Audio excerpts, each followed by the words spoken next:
थोड़ी क्यूट सी भी है। सो फ्रेंड्स मैंने ना एक चीज़ ऑर्डर किया है, ठीक है। तो ओके, ये पार्सल मेरे भाई के लिए है, यानी सेकेंड वीक के लिए। एंड उसको नहीं पता है, मम्मी को भी नहीं पता कि पार्सल आउट ऑफ डिलीवरी हो गया।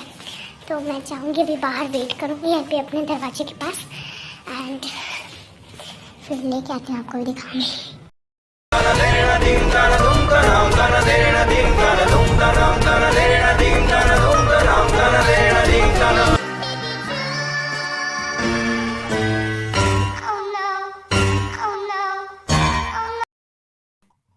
सो फ्रेंड्स मेरा प्लान ना फेल हो गया, सरप्राइज भी फेल हो गया।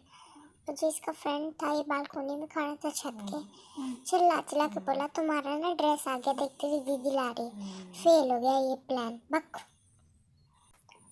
सो फ्रेंड्स अगर आपको फाइनल ड्रेस दिखना है, मेरा कौन सा ड्रेस है, आप वो तो मैंने आपको वीडियो नहीं बनाया, इसका क्या है वो नेक्स्ट एक ब्लॉग आने